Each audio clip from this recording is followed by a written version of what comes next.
Bismillahirrahmanirrahim. Assalamualaikum. Selamat tengah hari, selamat hari Sabtu. Selamat berhujung minggu. Alhamdulillah dapat bersiaran untuk buat live. So saya nak kongsi hari ini tentang satu artikel mengenai demam ketika dalam pantang. Okay, so saya nak kongsi juga saya pernah mengalami demam ketika dalam pantang ni. Dan pada waktu itu kita rasa bila kita demam ni adalah satu macam biasa, benda tu ringan yang kita kena macam tak kisah sangat. Tapi sebenarnya bila kita demam dalam pantang ni, kita kena ambil perhatian yang sangat serius sebab terjadi banyak faktor dan banyak sebab. Okay, so paling ketara on my own experience demam ni, okay, ialah bila kita demam kerana bengkak susu. Dan ini terjadi ketika anak pertama dan kemudian demam ni pula dia berlarutan. Jadi kita kena ambil serius perkara ni. Benda ni berlarutan. Jadi tidak padan kalau kita demam dalam pantang ni, kita nak makan Panadol je, tak boleh. Okay, memang kita kena tengok pemakanan dan sebagainya, dan kemudian bila kita demam ni kita memang biasa kita hilang selera makan, jadi selalu kita ambil bubur nasi dan sebagainya kan.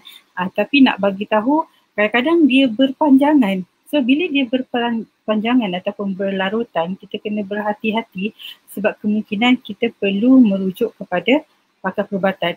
Okay, so ada banyak sebab terjadi demam ketika dalam pantang ni. Kalau kita mengambil ringan perkara ini, sebenarnya demam dalam pantang ni pun boleh membawa kepada meroyan dan juga depresi.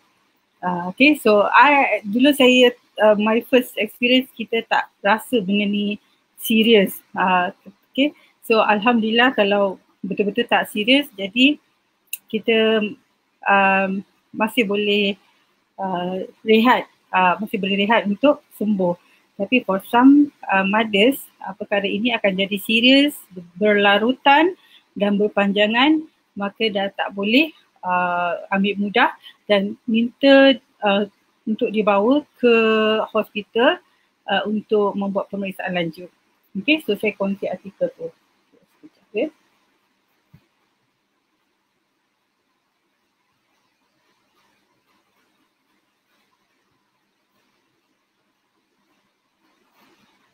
Okay, so saya jumpa artikel ni, saya memang ikuti doktor ni, Dr. Zubaidi. Okay, ni dia.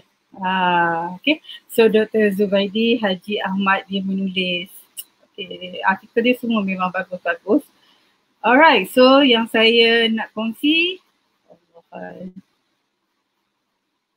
sekejap okay. So saya nak kongsi yang ni demam ketika pantang bersalin. Alright, so ni demam ketika pantang bersalin. Boleh nampak Right, okay. So kita mula Right. So demam ketika pantang bersalin daripada Dr. Zubaidi. Ramai yang menyangkakan bahawa demam ketika dalam tempoh pantang selepas melahirkan anak adalah proses fisiologi yang biasa. Ni Dr. Zubaidi So doktor dapati ramai yang hanya membeli ubat Panadol di farmasi dan tidak datang untuk melakukan pemeriksaan sehinggalah mereka benar-benar mengalami rasa sakit pada bahagian-bahagian tertentu atau mengalami demam yang terlalu tinggi. Okay, ni Dr. Zubaidi dia punya artikel. Jadi demam dalam tempoh pantang ini adalah berbahaya jika ia adalah sebahagian kesan komplikasi proses melahirkan anak. Di bandar-bandar besar di mana kemudahan kesihatan mudah didapati, selalunya wanita yang demam sebegini dapat dirawat dengan segera.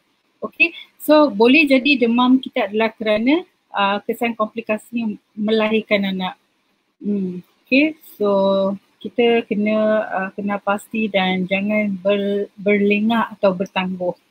Okay. Namun bagi wanita yang tinggal di kawasan pedalaman dan jauh dari kemudahan kesihatan, demam sebegini boleh membawa maut. Okay. Demam dan rasa sakit ini selalunya disebabkan oleh jangkitan kuman yang boleh berlaku ketika proses kelahiran, sama ada kelahiran normal atau secara pembedahan cesarean. Okay. Dan dia juga boleh berlaku di sepanjang tempoh menyusukan anak. Maksudnya ada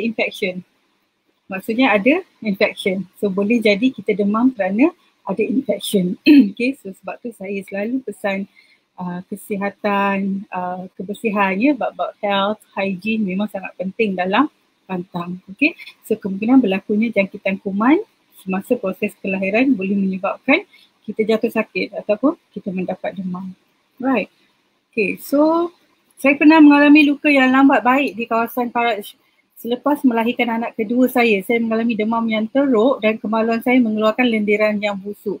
Kenapa saya boleh mengalami luka di situ, doktor? So ini mungkin antara pesakit yang bertanyakan kepada Dr. Zubaidi. So apa yang doktor cakap? Walaupun proses kelahiran bayi adalah proses fisiologi yang normal, namun tidak semua wanita dipermudahkan ketika menjalani proses kelahiran.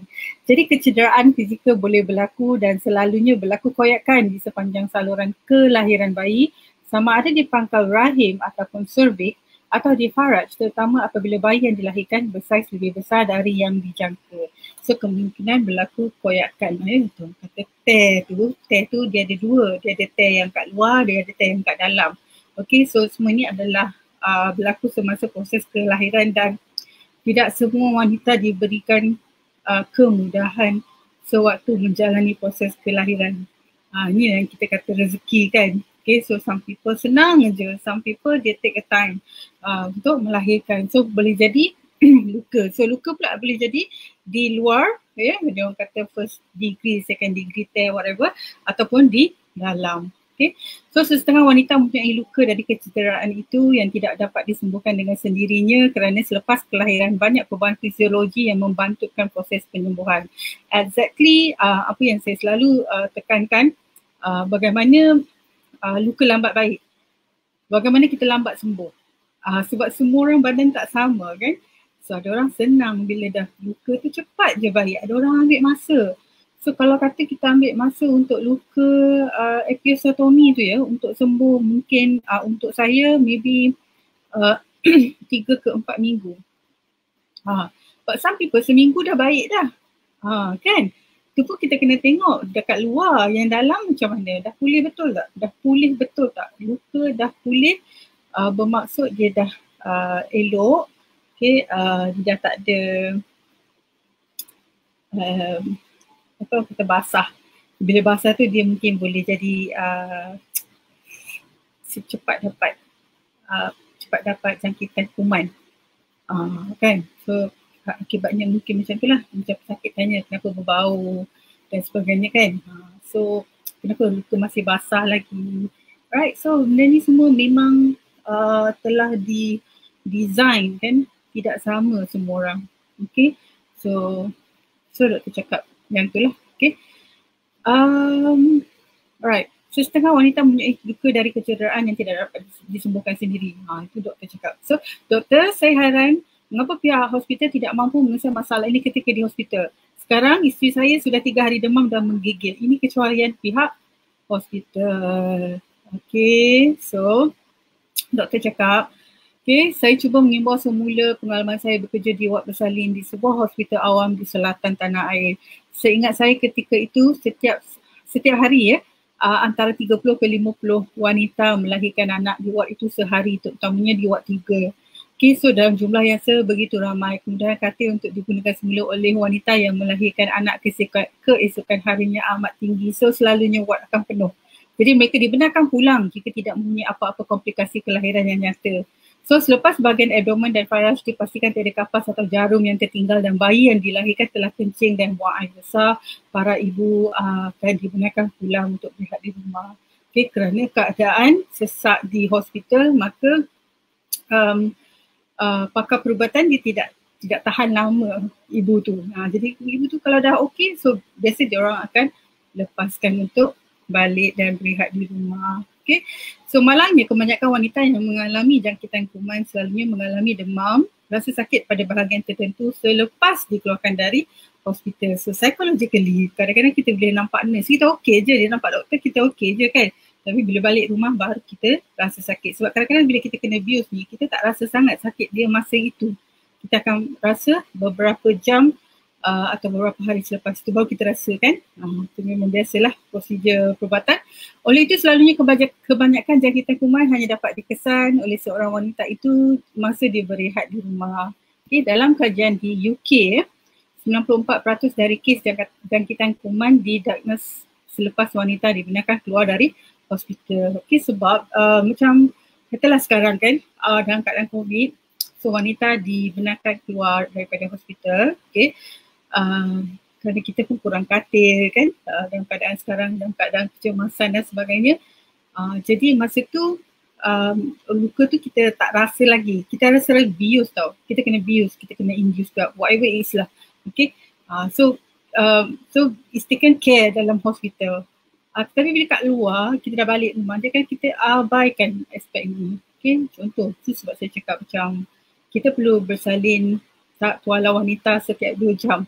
Okay, walaupun masa tu tengah banyak ke, tengah sikit ke, setiap 2 jam salin supaya kita dapat persalinan yang bersih, persalinan yang baru.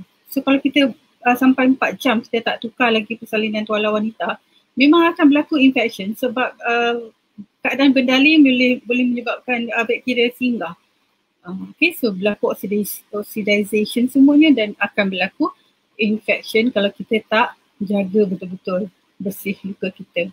Okay, alright. So dalam hal ini, doktor kata ini bukan kecuaian pihak hospital. Lainlah jika wanita itu mempunyai demam tinggi semasa diwat dan dibenarkan pulang ke rumah tanpa rawatan. I think bila ibu tu tak sihat, kita tak dapat lagi keluar. Okay, so doktor masih nak kena pantau keadaan ibu. Right? So doktor, kalau saya demam lepas sebulan melahirkan anak saya, adakah ia bermakna bahawa saya mengalami demam akibat komplikasi melahirkan anak? Okay, so demam ketika pantang iaitu postpartum fever didefinisikan sebagai suhu badan yang melebihi 38 degree Celsius pada sekurang-kurangnya 2 hari dalam masa 10 hari selepas melahirkan bayi. So demam sebegini biasanya berlaku dalam masa 24 jam ketika berehat di rumah. Okay, jadi demam yang melebihi waktu itu selalunya disebabkan oleh masalah lain, berkemungkinan besar tidak ada kaitan dengan proses kelahiran. Okay, so postpartum fever hanyalah dalam tempoh 10 hari selepas lahirkan bayi, about 10 ke 14 hari, so selalu dalam macam tu je. Right, so itu dikatakan postpartum fever kerana orang kata mendapat jangkitan ketika proses kelahiran. Okay, so selalu yang berlaku selepas itu mungkin disebabkan oleh perkara-perkara lain. Jadi bagaimana saya boleh tahu demam yang saya alami ini disebabkan oleh komplikasi kelahiran? Selalunya jangkitan kuman disebabkan oleh luka pada saluran sistem peranakan, sama ada di rahim, pangkal rahim, cervix, raj dan kulit sekitarnya. Okay, so jangkitan kuman pada lapisan endometrium dalam rahim selalunya menyebabkan sakit di bahagian abdomen dan bahagian ari-ari yang semakin hari semakin kuat. Ia jarang berlaku tetapi boleh berlaku apabila terdapat sisa uri yang tertinggal dalam rahim. Okay, alright, dalam hal ini selain demam dan sakit di bahagian abdomen, wanita juga boleh mengeluarkan darah nifas yang betul-betul berbau busuk dan tidak kering walaupun mendekati tempoh tamat nifas. Okay, so this is some people dia ada prolong apa orang kata ataupun excessive blood, okay, discharge. Ini pun boleh menyebabkan keadaan luka tak baik, okay, luka lembab, luka tak cepat dapat infection ataupun jangkitan dan berbau dan sebagainya. Okay, alright. Jangkitan kuman jarang berlaku pada luka di bahagian pangkal rahim atau cervix kerana selalunya pendarahan yang terlalu banyak selepas melahirkan anak membuatkan doktor segera merawat koyakan dan luka itu dengan menjahitnya.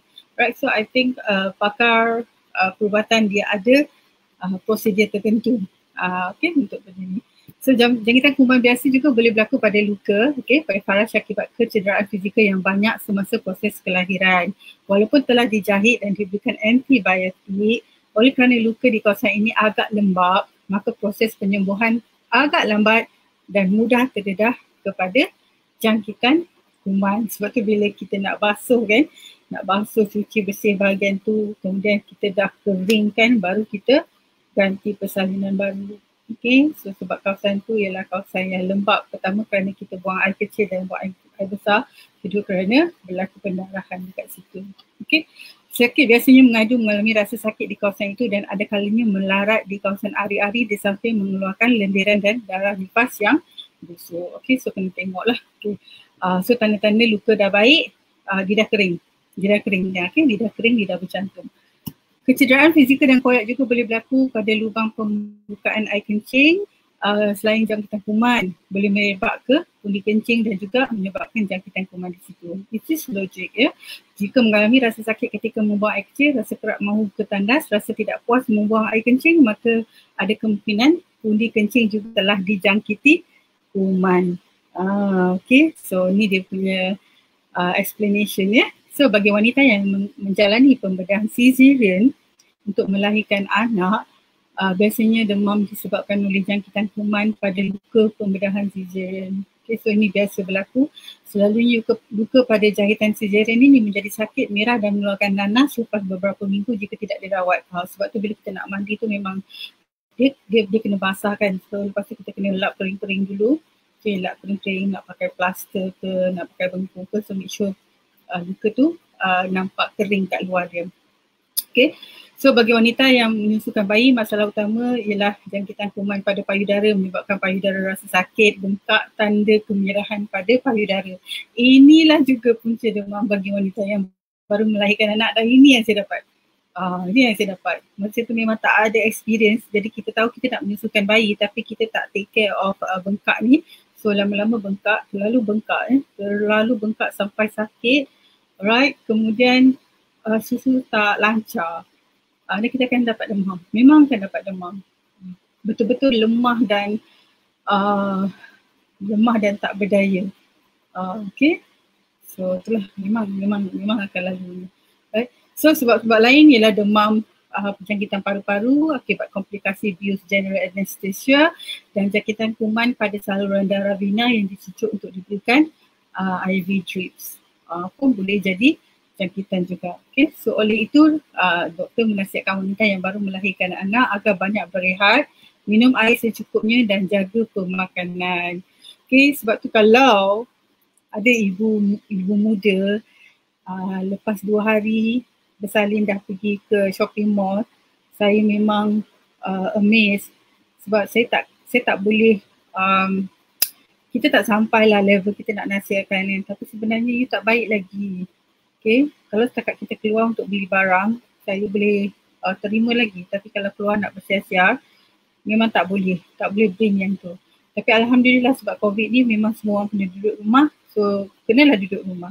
Tapi kalau kata nak beli barang, kita tak ada ke suami atau lain-lain ahli keluarga untuk bantu kita. Dan sekarang ni online, semua orang pergi online kan. So macam dah tak ada sebab nak keluar, kecuali nak pergi buat pemeriksaan doktor. Okay. So ini adalah nasihat doktor dan ini juga yang saya pegang. Wanita yang baru melahirkan anak perlu banyakkan berehat, minum air secukupnya dan jaga pemakanan.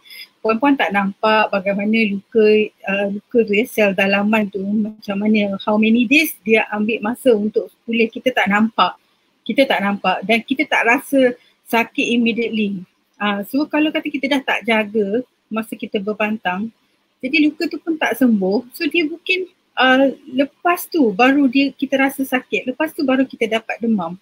Akibat kerana kita mengabaikan penjagaan kesihatan kita mengabaikan waktu rehat kita dan juga kita mengabaikan pemakanan yang betul. Okay, so ini adalah daripada doktor dan saya advocate perkara ini. Okay, so kenapa berlaku jangkitan? Kerana luka masih lembab, kita pun banyak bergerak, jadi luka tak dapat sembuh lah, tak dapat rehat yang secukupnya, tak dapat penjagaan yang secukupnya. Itu juga kerana mungkin sebab masa tu kita antibody memang lemah. Dan wanita baru lepas melahirkan, kita dah tak kuat dah, tenaga kita memang dah tak kuat, dah habis dah. Kita dah habiskan tenaga masa kita bersalin. Jadi kita memang lemah, dalam keadaan lemah. Jadi kita tak tampung pula dengan pemakanan yang berkhasiat. So macam mana antibody tu nak bina balik dan hendak cuba melawan serangan penyakit. Itu as simple as that. Okay. So kalau kita dah ikhtiar semua benda dan kita masih juga demam, kita kena faham sebab memang fiziologi. Secara fiziologinya wanita dia dah melalui proses kelahiran. Jadi ada certain organ masih lemah. Okay. Right. Okay. So apa lagi doktor cakap? So sebarang tidak keselesaan pada tubuh dan rasa demam haruslah segera berjumpa dengan doktor. agar punca demam dapat dikesan segera dan diberikan rawatan yang bersesuaian. Okey, so kalau kita rasa demam je, kalau macam rasa ringan lah, maksudnya ringan, kita rasa badan kita dedah tapi kita rasa okey lagi, kita boleh menjalani aktiviti seharian. Contoh, kita boleh tengok anak kita masih boleh berjalan, buat toilet trip dan sebagainya, tu okey lagi. Tapi kalau kita rasa sangat weak, kita rasa sangat lemah, I think it's puan tak boleh tunggu lama. Okay, dalam 6 jam ke 8 jam dah terus kena bertindak. So saya pernah menerima pertanyaan tentang ini dan saya cakap memang kena bawa pergi jumpa doktor. Doktor ada prosedur, doktor ada intervention, semua doktor ada. Kita tak ada apa, kita tak boleh nak bantu. Okay, kita hanya boleh bagi nasihat. Within 6 ke 8 jam, puan kena tengok. Kalau melarat dan makin lemah, kita kena pergi buat pemeriksaan. Tapi katalah kita pergi buat pemeriksaan dan doktor kata okey, ini demam biasa dan dia beri segala ubat dan sebagainya. So at least kita dah ada ikhtiar lah jumpa dengan doktor.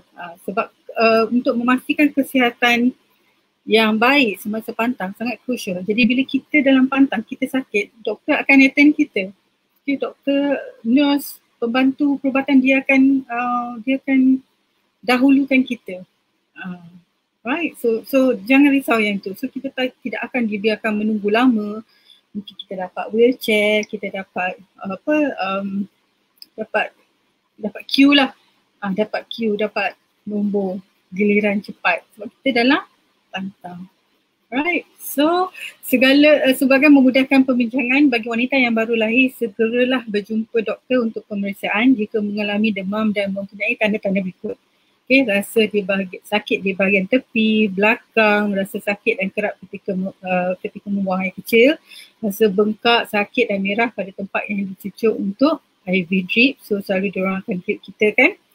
Kemudian batuk, sakit dada, sukar bernafas, so ada kemungkinan mengalami jangkitan kuman di paru-paru, rasa demam dan menggigil, sakit di bahagian abdomen, sakit di bahagian ari-ari, mengeluarkan lendiran dan darah nifas yang berbau busuk, payu dara bengkak dan sakit. Okay, demam yang teruk bersama dengan muntah dan tidak boleh makan dan minum. Masa ni memang dah teruk, dah lemah. Okay, demam berserta sakit kepala yang berterusan bersama dengan pemandangan yang semakin terjejas. Mungkin kita penglihatan kita kabur. Okay, so wallahu alam. Jadi saya sangat suka artikel ni, so sebab tu saya kongsi dengan puan-puan kalau kita kenapa kita boleh demam, kenapa kita boleh dapat demam dalam pantang, kerana kita dah melalui satu proses kelahiran. Okay, so mungkin juga berlaku jangkitan dan tubuh badan kita sangat lemah untuk melawan penyakit, maka senang untuk kuman singgah di dalam badan kita lah secara fizikal. Okay, so apa yang kita kena buat ialah kita kena observe puan tak boleh ambil ringan benda ni. Jika ia berlarutan 4 ke 6 jam ke 8 jam, terus ambil tindakan. Okay, kesihatan puan adalah yang sangat utama. Right, so ini adalah nasihat daripada Dr. Zubaidi yang saya suka baca dia punya artikel dan saya suka nak kongsi dengan puan-puan. Okay, so saya sangat berharap ianya sangat bermanfaat dan puan, saya minta jika benda ni bagus, kongsikan dengan ramai lagi orang. Okay, so apa yang saya buat ialah bila saya buat sharing ni, saya macam refresh balik saya punya knowledge, sebab dulu saya juga adalah pengamal, okay, tapi selepas saya kena menggalas tugas untuk menjalankan mendirikan bisnes, jadi saya tidak lagi ada kontak direct dengan pelanggan.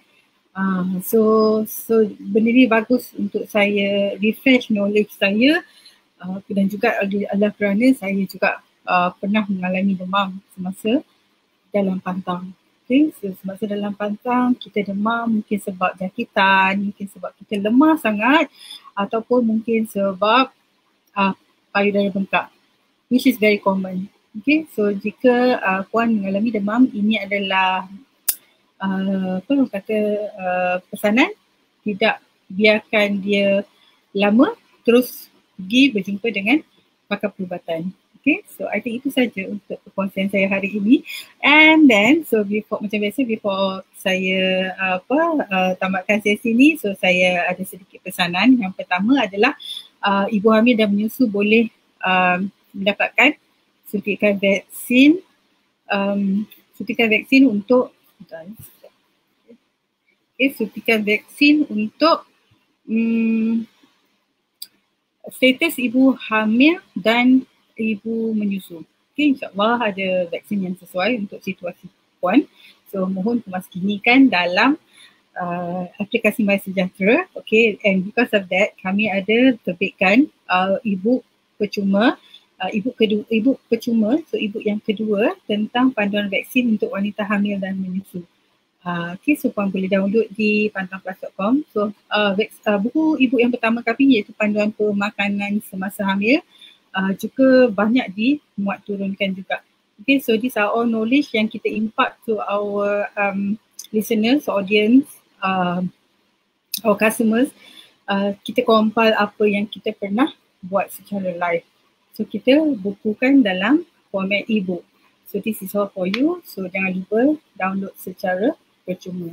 Dan akhir sekali adalah kami perkenalkan khidmat penghantaran masakan berpantang. So ini adalah makanan yang berkhasiat bukan sahaja dari bahan masakan tetapi juga kaedah memasak yang betul untuk memastikan zat masih tersimpan semasa dalam perjalanan pergi ke rumah pelanggan. Okay, so these are all ready to eat food. So bermaksud kita mungkin wanita dalam pantang ni kita tak perlu nak spend banyak sangat masa kat dapur. So kita settlekan bahagian makanan ni supaya kita boleh tumpukan kepada penyembuhan diri kita dan juga si kecil yang menuntut perhatian yang bukan sedikit. Okay, so makanan tu kita dah selesaikan bab itu. So I think itu saja untuk hari ini. Thank you so much for listening and for watching, and please orang kata spread this, right? So kenapa kita demam dalam pantang, right? So till then, take care and stay safe. Kita jumpa lagi insyaAllah. Assalamualaikum warahmatullahi wabarakatuh.